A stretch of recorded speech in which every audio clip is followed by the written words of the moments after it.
Looking for a new toy to put under the tree this Christmas? Well, we've got a suggestion for you this week on Motoring 99.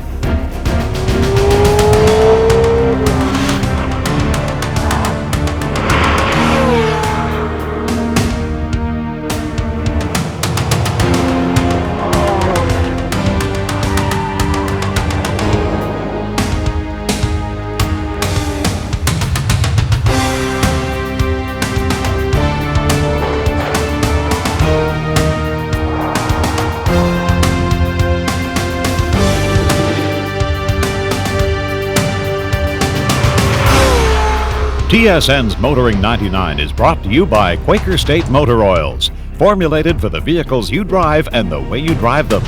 And Midas Car Care, the way it should be. You know, it must seem that every time you turn on Motoring, we're talking about trucks, right? Well, this week it is sports cars. And you know, there's been a real renaissance of these coupes. Mazda got the ball rolling with the Miata, then BMW came up with the Z3, then the SLK by Mercedes, and of course the Porsche Boxster. Well, this week we check out the new kid on the block, the Audi TT. Only a concept a few years ago. More on this machine later on. But first, you know, everybody today is in a hurry and they're impatient to get somewhere. In fact, there's an epidemic of impatience spreading through city streets across North America, and sometimes with tragic results. And it makes you want to ask the question, what part of stop do some drivers not understand? Stop at the white line. Atta girl. Which way are you going now? You go straight, okay? Atta girl. Even before they know how to spell intersection, these kids will learn the basic rules of the road, as in the red light means stop. At least that's the theory, but the message can get confusing. Is your mom a good driver? Yes, but my dad, you know what he does? What? He drives through the red lights. So what are you going to tell him now? Don't do that. Maybe more parents should listen to their kids, because the practice of running red lights has become a major problem in big centers like metropolitan Toronto, often resulting in tragic consequences. Windstar L1, turn left on the red. He's just on the outside of that transport truck trying to get to the ramp.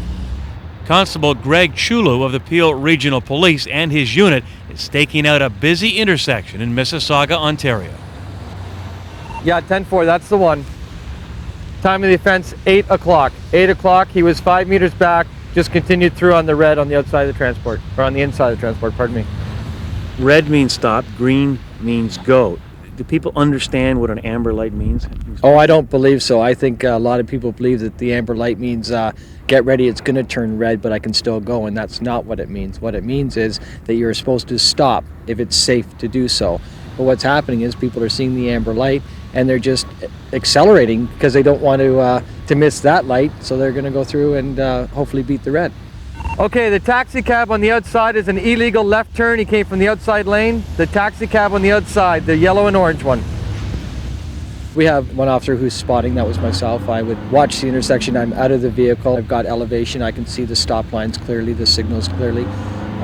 When I saw a violator, what I would do is I would then radio to one of the other officers who was on the opposite corner, and they would simply just step out and stop that car. So we have a total visual on the car the whole way through the intersection, and that person would then be pulled over, and that officer would issue the ticket to the violator. You're free to go whenever you're ready, ma'am. Well, what happened? I gave you a ticket for going through the red light. What? I didn't sign. What happened? Nothing. Ma'am, I got tired of listening and talking to you. You weren't listening to what I want to say. You are not required to sign it. I asked you. So I'm going back to my work. A little bit of ignorance and a little bit of arrogance. I think a lot of people are putting me first. I'm in a hurry. I've got to get there. I'm in more of a hurry than you are, so get out of my way. And I just want an explanation. What do you do if the people cut in front of you? You stand over there and touch the people? Cut off the lane over there? Ma'am, we are standing all over the place. We have an officer here looking for U-turns. We have officers out here writing tickets. We have 2 officers over there spotting. What more do you want us to do? The driving school in the outside lane was right on the stop line. Should have stopped. Should have stopped. Got her. You will not sign me. already, okay? Ma'am, I tried to explain it to you. You were not receptive, and that's it. Yes, ma'am. Ma'am, I'm going to walk away and get back to my work too. Careful. Was that a student driver with an instructor beside them? Yeah, it is. I'd be having a word with the instructor too. I coach her. I said, now you cannot stop. You're going to block the intersection. You must go. Well, if you're right at the stop line, you still have to stop. You have a 4-second amber. Let me hang on a second, sir. You have a 4-second amber light. 4 seconds. That's plenty of time, even going at slow speed, to instruct her to stop. Okay, so she has to know that. The officer that we have on the far side indicates she was right at the stop line. It's not a revenue issue, it's a safety issue. The message is, if you're worried about getting a ticket going through an intersection, you're worrying about the wrong thing. It's the lives that you're putting at risk that is the real problem. Well, we'll give him that one.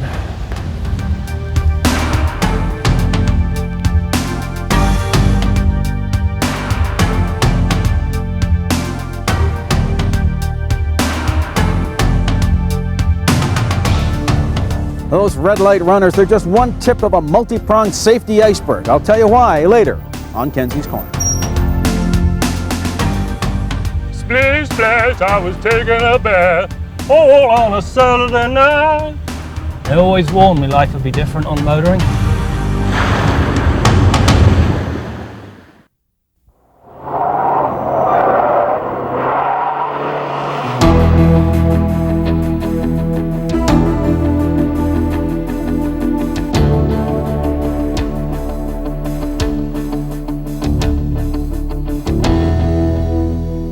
The full-size pickup truck market has been hallowed ground that's been enjoyed by the big three all unto themselves. A couple of years ago, Toyota stuck their big toe in with the T100. Well, they're now about to jump in with both feet as they launch the new Tundra. Two things strike you about the Tundra immediately. First, it exudes quality and the fit and finish is top-notch. Bouncing around in the dirt revealed nothing. No rattles, no squeaks, and none of the usual groans. Second, it's powered by the sweetest drivetrain offered in a truck. Not only is it smooth, it has the wherewithal to run with the big dogs. You know, the biggest knock with the old T100 was the fact there was no V8 engine. Not only does Tundra get a V8, it gets a very sophisticated one. It gets variable valve timing, which gives it a huge torque plateau, and coil-on plug ignition. That does away with the need for spark plug wires and delivers a much hotter spark, reducing emissions. And that's good for this environment. The third thing you get is drive-by-wire. However, this one's a little different because Toyota dead-end the throttle cable right at the front of the engine. This little motor down here, this is actually what powers the engine. It opens and closes the throttle. Now, if you're out in the middle of nowhere and this thing breaks down, the throttle cable, because it's that close to the linkage, can actually give you limited throttle openings. And that could get you home in time for supper. Mated with the motor is a 4-speed automatic that hides its shift points exceptionally well. This and the prompt kickdown performance combine to deliver a very sophisticated feel. Completing the package is a one-touch, part-time 4-wheel drive system. The only oversight, and a glaring one at that, is the lack of a limited slip rear differential. Without it, both the off-road ability and on-road traction suffer. The extended cab gets mixed reviews. On the plus side, you've got 4 doors. On the negative side, the backrest of the rear seat is vertical, and over the long run, that is very uncomfortable. The other thing that they've done, rather than allowing you to fold the backrest down to protect the seat squab, they lift it up out of the way. This deprives you of a lot of usable space.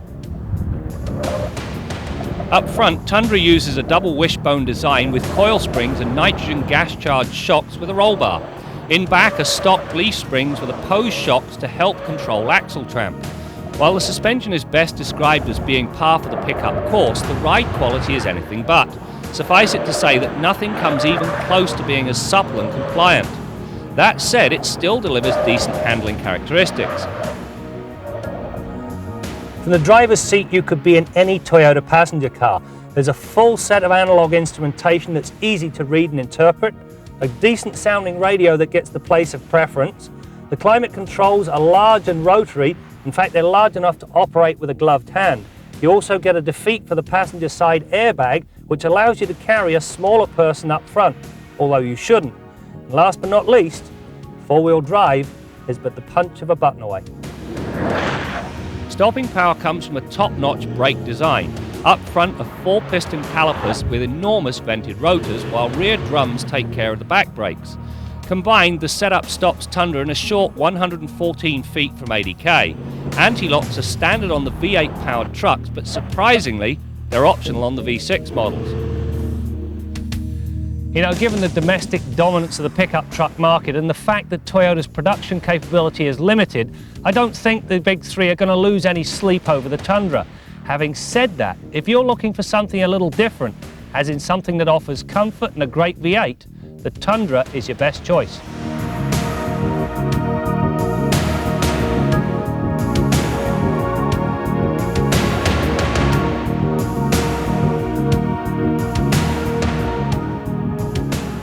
It's time to meet the two new members of the Motoring Long-Term Fleet. First up is the 3-door Saturn Coupe. Now, much has been made over the third door and whether it's installed on the proper side of the vehicle. We'll have more on that during our test run. Now, there are many drivers who wouldn't be caught dead or alive in a minivan. Well, Honda is hoping to change that mindset with the second-generation 6-cylinder Odyssey. It's the largest Honda ever built and one that is a Canadian success story. Ladies and gentlemen, the 2000 GMC Yukon and Chevrolet Suburban. The New York Auto Show marked the world debut for the 2000 Suburban. And with Ford coming out with the Excursion, dubbed the Suburban Killer, it might be the most significant launch in the Suburban's history. If we have a product that's really the icon in its segment, it's the Suburban. It's been around in one form or another now for 60 consecutive years. It's a segment that we own, and not surprisingly, the segment has grown, it's profitable, and therefore it's attracted competition, which isn't great for us, but it's life. So now we get a chance to respond to that competition, and I'd say in this case we benefit from knowing that customer and knowing that product really over 60 years. One of the things that we heard from customers, our own owners, could you give me better suspension systems that make me feel more secure with a load behind? And in fact, we've done that with a new auto ride, self-dampening, automatic, gives 150 adjustments per second to make sure that the customer feels really secure behind the wheel. I think with all of these changes that are coming into vehicles like the Suburban, it just makes them a whole lot more popular all the time. Our Midas tip of the week concerns Spacesaver spare tires. As silly as these things look when they're on your vehicle, if they're used properly, they'll work just fine. But there's a big if, and that if is if they've got the correct tire pressure. Because these tires have less than half the air volume of the regular tires in your car, they require roughly twice the inflation pressure, 60 psi to be specific. Because they're out of sight, they're out of mind, and we quite often find when we get in the trunk of these vehicles to service them, they're often down to 15 or 20 psi, which is not sufficient to support the vehicle. So make sure that someone is checking these tires on a regular basis, at least once a year. Also keep in mind that you have to limit your trip duration to 80 kilometers and your maximum speed to 80 kilometers an hour. There are limitations to this tire. Make sure you understand them. That's your Midas tip of the week.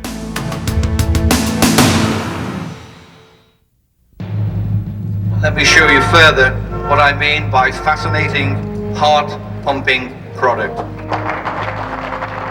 It was just a concept at the Detroit Auto Show in 1996, but the Audi TT and soon-to-come Roadster are now heading to a showroom near you. Audi sales in North America have been rising rapidly since the introduction of the A4, and the company is hoping the TT will just continue this trend. I think really if you look back over, as you said, the last really 2 or 3 years, we've come with the launch of the A4, the A6, the A8, and I think that's given us the range and the coverage of the main segments in the market. But it's also a particularly important car for us because it gives us an opportunity to really clarify what Audi's about in people's minds. I mean, you only need to look at the car and see the purity of design, not only on the exterior but the interior. But also it gives us that sort of a feeling of emotion, advanced technology, and really it's a progressive kind of statement in the sports car market. The TT will be available with both front-wheel drive as well as the Quattro four-wheel drive system. Power comes from a 1.8-liter turbocharged 4-cylinder engine with 180 horsepower. A 225 horsepower engine will also be available in the Quattro model. The car, in terms of its assembly, is built in Győr in Hungary, but the bodies are pressed and painted in Ingolstadt in southern Germany, in Bavaria, and they take this train ride on specially built carriages from Ingolstadt to Győr, where they're assembled and then shipped back. So it's a wonderful place, which also, by the way, builds 1 million engines a year for Audi as well. So it's really quite a logistical feat of engineering as well as an actual feat of engineering. I think if you see the vehicles that Audi has come out with in the last 2 years, you can agree that it's been a total renaissance, and it's wonderful to see, it's wonderful to be part of, because not only are we very proud of the vehicles and what they can do, but we're having a lot more fun than we did a few years ago. Who's the competition, and should they be worried with the TT on the street now? Well, the competition are cars like the Porsche Boxster, the SLK from Mercedes, the Z3, and yes, they should be very worried.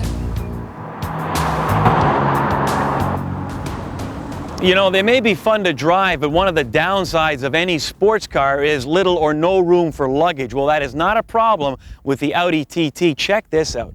Lots of room. Both back seats, which you wouldn't want to put your worst enemy in, fold down, giving you ample room, even for all our junk here on Motoring. Incidentally, this is the front-wheel drive TT. We'll only be getting the Quattro in Canada. Why? Well, Audi Canada tells me that 70% of all the Audis they sell come with the Quattro system. So there you go. All right, now let's head to the garage and join Bill Gardner.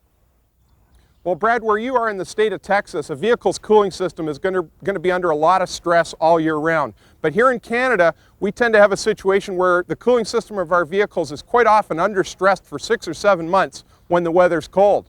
Now, if we're real lucky, we'll get 2 or 3 months in the summertime where all of a sudden that cooling system's really got to do its thing.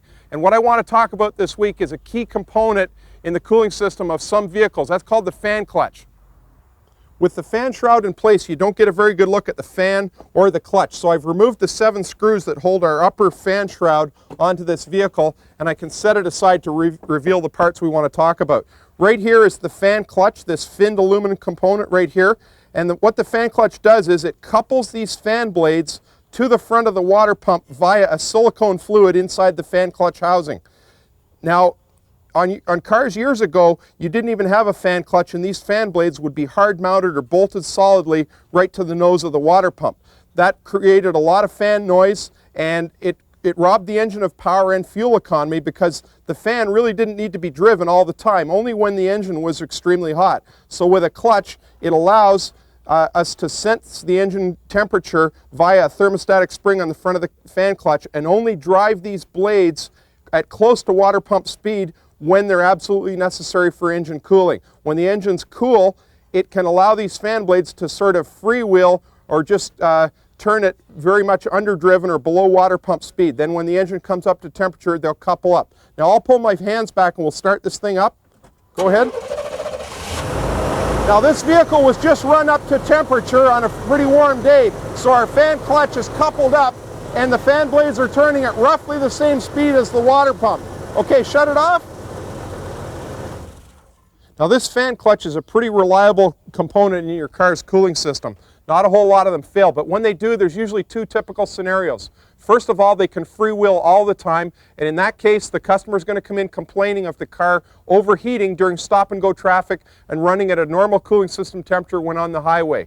The other fail mode is that they'll lock up completely or seize up and not freewheel at all. In other words, they turn at exactly the same speed as the water pump they're mounted to. When that situation occurs, the motorist comes in complaining that there's a tremendous roaring sound from the fan. They actually think that the transmission's stuck in 2nd or 3rd gear and it's not upshifting properly because it sounds like that engine is just screaming away under the hood.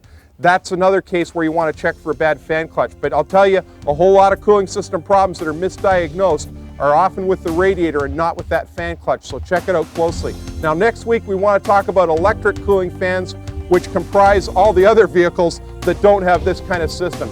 Most of today's front-wheel drive cars are going to have an electric cooling fan. We'll see it next week on Motoring 99.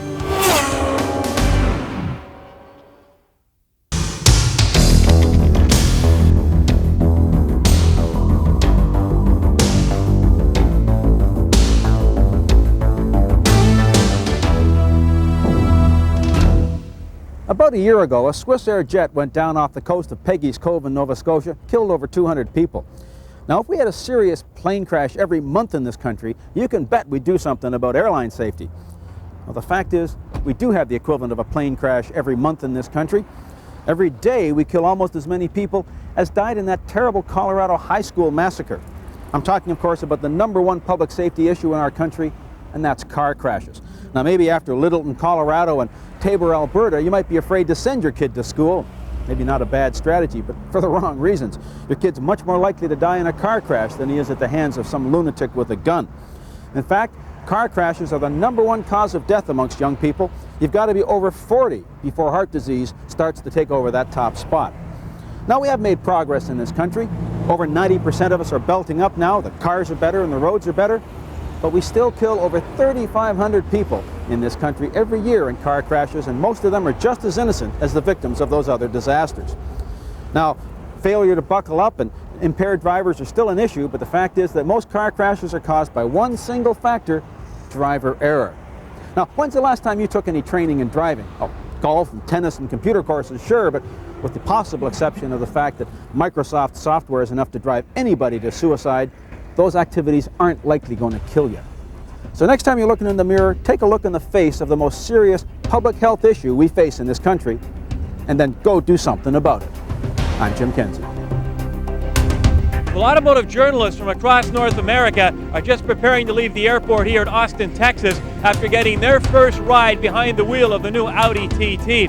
And what's the verdict? Well, after a day in the new Audi, it's safe to say they've got themselves a winner and will probably sell every one they make, although I would opt for the more powerful model with the 225 horsepower engine. Anyway, there's one man you know who's chomping at the bit to get in this car, and of course that's Graham Fletcher.